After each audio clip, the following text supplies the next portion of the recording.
السلام علیکم دوستو، ایک اور شو کے ساتھ آپ کی خدمت میں حاضر ہیں پاکستان کی سیاسی صورتحال کے حوالے سے اور اس کے کچھ کانٹیکسٹ کے ساتھ۔ صورتحال یہ ہے کہ قومی انتخابات جو اصولاً 90 دن کے اندر ہونے چاہیے تھے، وہ اب بظاہر غیر معین عرصے کے لیے ملتوی ہو گئے ہیں۔ 6 مہینے بعد ہوتے ہیں، 9 مہینے بعد ہوتے ہیں۔ کوئی بھی اس حوالے سے یقین کے ساتھ کچھ نہیں کہہ سکتا۔ ہر شخص اب جہاں بھی جائیں یہ قیاس آرائیاں ہو رہی ہوتی ہیں کہ کب ہوں گے انتخابات، ہوں گے بھی یا نہیں۔ نگران حکومت نے اب اقتدار سنبھال لیا ہے، حلبرداری بھی ہو گئی ہے، اور نئے نگران وزیر اعظم انوار اللہ کاکڑ جو کہ سینیٹر تھے اس سے پہلے، انہوں نے اپنا ایک لحاظ سے ایجنڈا بھی اسپیل آؤٹ کر دیا ہے کہ وہ اس ملک کو ایک متحد اور مستحکم اور ترقی یافتہ ملک کے طور پہ دیکھنا چاہتے ہیں۔ یہ وہ تقریر تھی جو انہوں نے کی اپنی کابینہ کے سامنے، پہلی ابتدائی تعارفی ایک تقریب تھی جس سے انہوں نے خطاب کیا۔ اب جب انوار اللہ کاکڑ کو وزیر اعظم یا نگران وزیر اعظم کے لیے نامزد کیا گیا تو بہت سارے لوگوں نے اس پہ نکتہ چینی کی، ان کے ماضی کے حوالے سے کچھ غیر ضروری باتیں، ہلکی باتیں جس کو کہتے ہیں چیپ ٹاک، وہ بھی کی گئی۔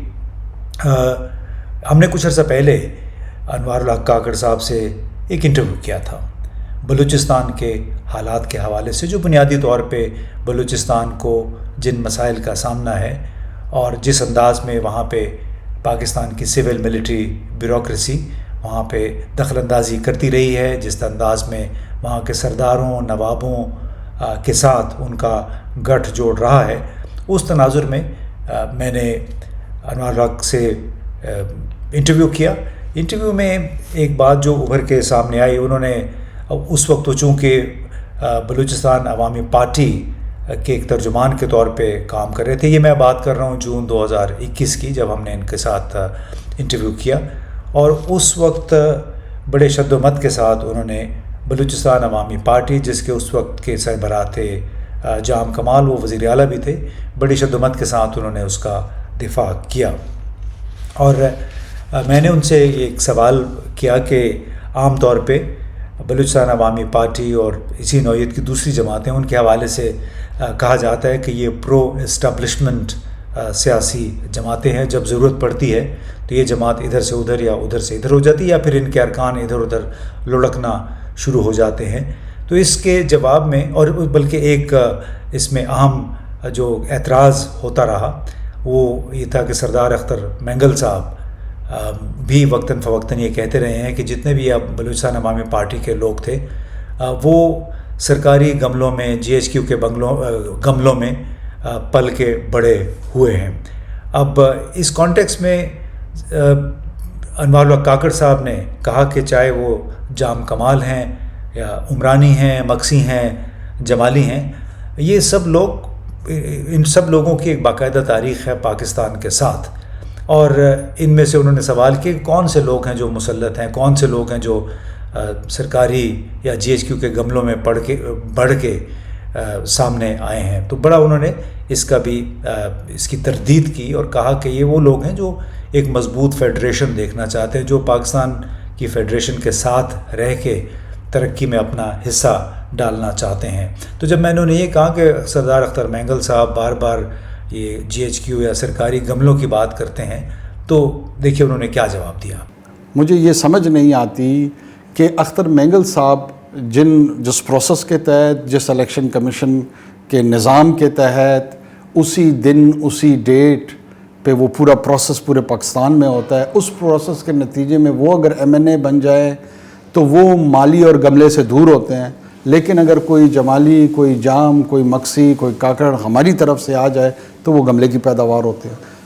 مجھے اس کا ریشنل سمجھ میں نہیں آتا۔ لگ یہ رہا ہے کہ بعض اوقات یہ ایک ہی مالک کے 2-3 گملے ہیں، ایک حکومت میں گملہ ہوتا ہے اور ایک اپوزیشن میں گملہ ہوتا ہے۔ ہمارا یہ تاثر ہے، ٹھیک ہے نا۔ ہمیں ایسا لگتا ہے کہ ہمارے ہاں نہال لگائے جاتے ہیں کہ 2 سال کا پودا ہوتا ہے اور پھر اس کو ایکچول باغ میں لگایا جاتا ہے۔ لگتا ایسا رہا ہے کہ یہ نہال کی صورت میں اپنے آپ کو پیش کر رہے ہیں کہ ہم 2 سالہ نہال ہیں، آنے والے وقت میں باغ میں ہماری پیوند کاری کی جائے۔ اچھا، ان میں سے کئی لوگ حکومتوں میں بھی رہے ہیں، گزشتہ 2-3 دہائیوں کے دوران، لیکن اس کے باوجود آج جو شکایات بلوچ عوام کی طرف سے یا یہ جو قوم پرست بلوچ ان کی طرف سے سننے کو ملتی ہیں، یہ پھر کیسے پیدا ہوئی ہیں؟ دیکھیں امتیاز صاحب، میں جب سنجیدگی سے ان تمام پارٹیوں کا جائزہ لیتا ہوں، یہ جتنے قوم پرست جماعتیں ہیں، ان کا جو بیانیہ ہے اس میں ایک چیز مسنگ ہے، اور وہ ہے گورننس پہ ان کی لیڈرشپ اور ان کی کیڈر نے آج تک گفتگو نہیں کی. نہ کسی آلٹرنیٹ گورننس ماڈل پہ یہ بات کرتے ہیں، نہ یہ موجودہ گورننس کو ریویمپ کرنا، امپروو کرنا، کبھی اس قسم کی کوئی تجاویز ان کے سامنے آتی ہیں. یہ 1870 میں کوئی رہ رہا ہے، کوئی 1972 کی بات کر رہا ہے، اور ماضی کے حوالہ جات میں پھنس کے یہ سمجھتے ہیں کہ قومی شناخت کی بنیاد پر لوگوں کی جذباتی وابستگی کو قربت میں لا کے اس کی بنیاد پہ سیاست کی جائے. That's it. کبھی انہوں نے یہ نہیں کہا کہ سول سروس سٹرکچر پہ کیا امپرومنٹ ہونی چاہیے، کبھی انہوں نے یہ نہیں کہا کہ پولیسنگ کیسے ٹھیک ہونی چاہیے، کبھی انہوں نے یہ نہیں کہا.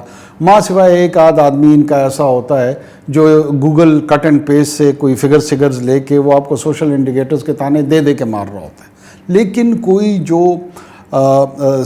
ڈسکورس ہے سنجیدہ کہ پاکستان میں، بلوچستان میں گورننس کو امپروو کیسے کیا جائے، اس کو بہتر کیسے کیا جائے، اس کی مانیٹرنگ اینڈ ایویلویشن کیسے ہو، ریجن کے اندر جو گورننس کے ماڈلز ہیں اس سے اگر کمپیئر کیا جائے، یا جو انٹرنیشنل بیسٹ پریکٹسز ہیں ان کے حوالے سے کیا جائے، کچھ بھی نہیں ہے. جس گورننس کی یا مس گورننس کی بات کی انوار الحق کاکڑ صاحب نے، تو اس کی بعض گشت وقتاً فوقتاً ہمیں سنائی دیتی رہتی ہے. آپ نے دیکھا کہ گوادر میں مولانا ہدایت الرحمان نے بھی گوادر حق دو تحریک کے حوالے سے ایک تحریک شروع کر رکھی ہے، اور وہ بار بار انہی مسائل کا ذکر کرتے ہیں یا وسائل کی کمی کا ذکر کرتے ہیں جس سے بلوچستان کے اکثر اضلاع دوچار ہیں. تو سنتے ہیں ایک مختصر سا ساؤنڈ بائٹ ہے مولانا ہدایت الرحمان کا، جو گوادر کے مسائل کے حوالے سے اپنا درد بیان کر رہے ہیں. پانی نہیں ہے، بجلی نہیں ہے. آج بھی گوادر والے بخار کے علاج کے لیے کراچی جاتے ہیں. میں گوادر کا شہری ہوں، میں بخار کے علاج کے لیے کراچی جاتا ہوں. آج بھی ابھی بھی ایک بچے کو میرے سانپ نے کاٹا ہے، ابھی پچھلے مہینے انجیکشن گوادر میں نہیں تھا، میرا بچہ فوت ہوا ہے. تو آپ خود اندازہ لگائیں، جو وزیر اعظم صاحب ہر مہینے آتے ہیں، VIP وزٹ ہوتے ہیں، بلند بانگ دعوے ہوتے ہیں، میرا بچہ اس لیے فوت ہو رہا ہے کہ وہ انجیکشن نہیں ہے، اس لیے فوت ہو رہا ہے کہ وہ ڈاکٹر اور علاج نہیں ہے. یہ بالکل جھوٹ ہیں دعوے، بالکل بددیانتی ہے، ظلم ہے. آپ کو کیا لگ رہا ہے کہ اگر اگلے 4-5 مہینے میں الیکشن ہو جاتا ہے تو اس کے بعد پاکستان میں استحکام آ جائے گا؟ جو ہمارے بھائی بتا رہے تھے کہ پاکستان ڈیفالٹ ہونے سے بچ گیا، کیا غریب بچ گیا؟ میں ماہی گیر کا بیٹا ہوں، میں تو ڈیفالٹ ہو گیا، میرا گھر ڈیفالٹ ہو گیا. مہنگائی نے تو میرا کمر توڑ دی ہے، میں اپنے بچوں کو نہیں پڑھا سکتا. میں روٹی میرے دستر سے باہر ہے، میرا چولہا تو بجھ گیا ہے. ملک کس کا نام ہے؟ کیا اشرافیہ کا نام ہے؟ یعنی چیئرمین سینٹ کا نام ہے؟ اسمبلی میں بیٹھے ہوئے لوگوں کا نام ہے؟ میں تو ڈیفالٹ کر چکا ہوں، غریب تو ڈیفالٹ کر چکا ہے، ماہی گیر، مزدور، عام لوگ ڈیفالٹ کر چکے ہیں. وہ تو خودکشیوں پہ آ گئے ہیں. ہمیں اگر خودکشی لوگ نہیں کر رہے ہیں، یہ کچھ وجوہات ہیں جس کی وجہ سے نہیں، ورنہ یورپ سے زیادہ یہاں ہوتا. یہ لوگ صرف پاکستان کے ڈیفالٹ نہیں کر رہا ہے تو ہم تو سمجھتے ہیں اہل بلوچستان کہ اشرافیہ کا نام پاکستان ہے، میرا نام پاکستان نہیں ہے، غریبوں کا نام پاکستان نہیں ہے. ڈیفالٹ نہیں ہو، آباد ہو رہے ہیں، ارب پتیوں کا ارب پتی بن رہے ہیں. میرے خیال میں آپ نے جو سوال کیا کہ استحکام کیسے آئے گا، استحکام قانون پہ عمل درآمد ہوگا. عدلیہ اپنا کام کرے، سیاست نہ کرے. اسٹیبلشمنٹ اپنا کام کرے، سیاست نہ کرے. الیکشن کمیشن اپنا کام کرے، سیاست نہ کرے. پارلیمنٹ اپنا کام کرے، کوئی ربڑ اسٹیپ نہ بنائے، کسی کے ہاتھوں استعمال نہ ہو. چیئرمین سینٹ، یہ ابھی بتایا مجھے، سینٹ نے قانون پاس کیا ہے بغیر پڑھے. اس کے بعد تو ہم کس پہ یقین کریں کہ اتنے بڑے دماغ، ہم کہتے ہیں بڑے دماغ، برین ہم نے سینٹ میں بیٹھے ہوئے ہیں کہ ملک کے لیے قانون سازی کریں گے. وہ قانون پاس کرنے کے بعد ان کو پتہ چلتا ہے کہ اس میں کیا لکھا ہے. انوار الحق کاکڑ سے میں نے یہ بھی پوچھا کہ پاکستان میں احتساب کے حوالے سے ان کا کیا خیال ہے، کیونکہ اکثر الزامات لگتے رہتے ہیں. کوئی حکومت جب اپوزیشن بن جاتی ہے تو اس کے ارکان کے خلاف نیب کے ذریعے مقدمات کا سلسلہ شروع ہو جاتا ہے. اور کیا جتنے بھی وہ لوگ ہیں، خاص طور پہ وہ لوگ جو پاکستان کی روایتی سول ملٹری جو سٹیٹس کو کے ارکان ہیں، ہماری بیوروکریسی ہے، فوج ہے، کچھ سیاستدان ہیں، کیا ان کے پاس خاص طور پہ بلوچستان جیسے علاقے میں ایک کھلا لائسنس انہیں مل جاتا ہے جب وہ ایک وفاقی حکومت کی تائید کرتے ہیں اور اس کے بعد ان کے اوپر مراعات کی بھرمار بارش ہو جاتی ہے؟ تو کیا یہ کھلا لائسنس ہوتا ہے بلوچستان کے سردار و نوابوں کے لیے فیڈریشن کی حمایت کرنا، یعنی لائسنس فار کرپشن ہے کیا؟ تو اس کے بارے میں انوار کاکڑ نے کیا کہا، آئیے سنتے ہیں۔ چاہیے کہ آپ درست مالر پوزیشن پہ یقین رکھتے ہوں، آپ کی اکاؤنٹیبلٹی کی ایک سینس موجود ہو، اور نہ صرف ووٹ کی صورت میں بلکہ نظام کے اندر بھی ایک ایسی اکاؤنٹیبلٹی کا نظام وضع موجود ہو جو کہ ڈیورنگ دا پروسیس آپ پہ چیک رکھ سکے، آپ کو جزا اور سزا کے کسی نظام میں پرو سکے۔ اب بدقسمتی سے وہ نظام جو نیب کی صورت میں ہمارے ہاں ہے وہ بھی کوئی خاطر خواہ ایفیشینٹ ریزلٹس میرے خیال میں اس کے نہیں آئے۔ بلوچستان کی اقتصادی اور سیاسی پسماندگی میں وہاں کے نوابوں کا، سرداروں کا، جاموں کا کیا کردار رہا ہے؟ کیا وہ براہ راست ذمہ دار نہیں ہیں اس اقتصادی پسماندگی کا، بلکہ سماجی پسماندگی بھی ہے جو کہ جس کا اس وقت بلوچستان کے اکثر عوام شکار ہیں؟ میں سمجھتا ہوں ہماری ٹرائبل ایلیٹ جو ہے نا وہ ٹرانسفارم کر گئی ہے پولیٹیکل ایلیٹ میں۔ جو ٹرائبل ایلیٹ پولیٹیکلی ٹرانسفارم نہیں کر پائے ہیں وہ ارریلیونٹ ہو گئے۔ مثال کے طور پر ہمارا سردار سرپرہ کو کوئی بھی نہیں جانتا ہے، نہ بلوچستان میں شاید لوگ جانتے ہوں، نہ پاکستان میں جانتے ہوں، کیونکہ ان کی کوئی پولیٹیکل پوزیشن نہیں ہے، لیکن قبائلی طور پر وہ سردار یقیناً ہے۔ اس طرح کئی سرداروں کے میں نام آپ کو لے سکتا ہوں جن کی پولیٹیکل ریلیونس نہیں ہے، وہ آلموسٹ جو سوشل سین ہے اس سے ڈس اپیئر ہوتے جا رہے ہیں۔ Question is of political elite, not of tribal elite. جو لوگ اب نواب رحسانی صاحب پولیٹیکلی ریلیونٹ ہیں تو وہ سوشل فیبرک پہ بڑے بھرپور انداز میں موجود ہیں۔ نواب مکسی پولیٹیکلی ریلیونٹ ہے تو وہ بھرپور انداز میں موجود ہیں۔ جام صاحب پولیٹیکلی ریلیونٹ ہے تو وہ بہت زیادہ اپیئرڈ ہیں سوشل سین پہ، لیکن جو قبائلی سربراہان نہیں ہیں ان کی ریلیونس تو وہ اچھا، یہ جو پولیٹیکل اینٹیٹیز ہم جن کو سیاسی قیادت بھی کہتے ہیں، جو کہ سردار بھی ہیں، نواب بھی ہیں، لیکن ساتھ میں سیاست میں بھی سرگرم ہیں، بلوچستان میں لوگوں کی مینجمنٹ الزام تھا کہ یہ ہوتی رہی ہے، کیا وہ مینجمنٹ آج بھی ہوتی ہے اور اس کا فائدہ یا نقصان کیا؟ دیکھیے، یہ تاثر، یہ الزامات، یہ کوئی نہ بلوچستان میں نئے نہ پاکستان میں نئے۔ مطلب ایک زمانے میں میاں نواز شریف کو یہ تانا دیا جاتا تھا، اب وہ تانا دینے والوں میں، ایک زمانے میں لینے والوں میں تھے۔ تو اسی طرح پیپلز پارٹی کے لوگ 70 کی دہائی میں یہ تانا ان کو ملتا تھا کہ یہ جی مینجمنٹ ہوئی ہے اور ان کو لایا گیا ہے، پھر وہ تانا دینے والوں میں سے ہو گئے۔ تو یہ چلتا ہے، یہ میرے خیال میں سیاسی نظام کا ہمارا حصہ ہے۔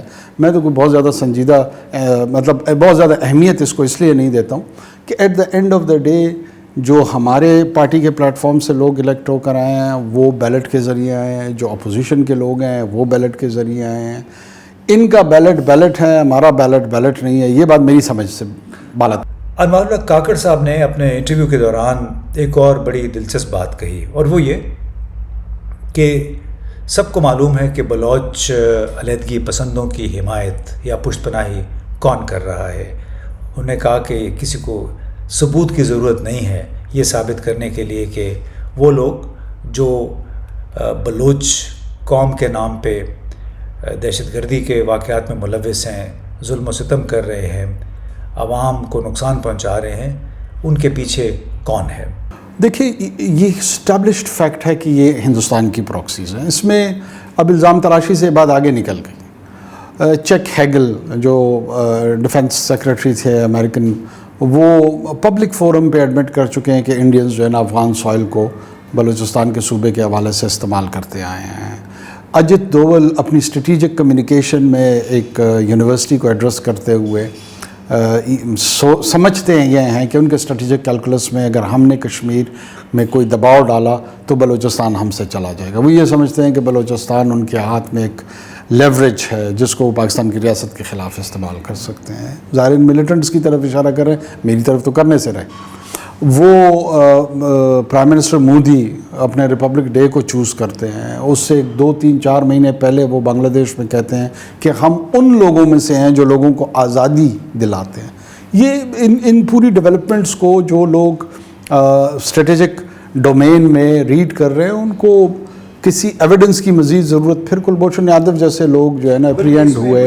اس حوالے سے میں آپ کو یاد دلاتا چلوں، میں نے پہلے بھی ذکر کیا تھا، یہ آگا ساؤنڈ بائٹ نمبر 4 کے بعد پھر اب یہ والا ہے. اس حوالے سے میں بھی آپ کو یاد دلاتا چلوں کہ 2014 کی بات ہے کہ بھارت نے برام داغ بگٹی کو سوئٹزرلینڈ سے بھارت آنے کا ایک ویزا فراہم کیا. کوئی 4 مہینے کے لیے ان کو بلایا گیا. RSS کے وہ مہمان تھے، BJP نے بھی کئی تقریبات میں ان کو مدعو کیا، اور وہ تھے طارق فتح کے ہمراہ جو کہ اب مرحوم ہو گئے ہیں. طارق فتح آپ کو معلوم ہے کافی عرصے سے بیرون ملک میں آباد تھے. تو طارق فتح کے ذمے ایک ذمہ داری لگائی گئی. بھارت نے ان سے کہا کہ آپ ایک کتاب لکھیں، برام داغ بگٹی کو یہاں پہ لے کے آئیں اور اس کی مدد سے پہ لکھیں کہ بھارت آپ کا دشمن نہیں ہے، بلوچ ہمارے دوست ہیں. یہ کتاب کا کوئی ٹائٹل ہونا تھا. اور اس طرح 4 مہینے تک برام داغ بگٹی پورے ہندوستان میں جہاں جہاں RSS کے BJP کے ہیڈ کوارٹرز تھے، جو ملیٹنٹ ونگز کے تھے، ان کے وہ مہمان رہے. اور یہ باتیں میں ایسے نہیں بتا رہا ہوں، بلکہ کتاب جہاں سے چھپنی تھی اس کے کچھ آفیشلز تھے اس پبلشنگ ہاؤس کے، جنہوں نے مجھے خود یہ باتیں بتائی کہ اصل مقصد یہ تھا کہ آپ بلوچوں کے ساتھ اظہار یکجہتی کریں، اور اس کے اوپر بالآخر پھر ایک کتاب لکھی جانی تھی. وہ کتاب کبھی نہ لکھی گئی اور وہ معاملہ ایسے رہا. لیکن پھر 2015 میں نریندر مودی صاحب نے بطور وزیر اعظم بھارت 15 اگست کی تقریر میں بھی بلوچوں کے ساتھ اظہار یکجہتی کیا تھا. تو یہ تو جناب بات ہو گئی بلوچ علیحدگی پسندوں کی، بلوچ جو عسکریت پسند ہیں ان کے حوالے سے. ایک مختصر میں نے قصہ بیان کیا کیونکہ انوار اللہ کاکڑ صاحب کے بقول یہ سب بات اب مسلمہ ہے کہ ان لوگوں کی سرپرستی یا پشت پناہی کون کرتا ہے.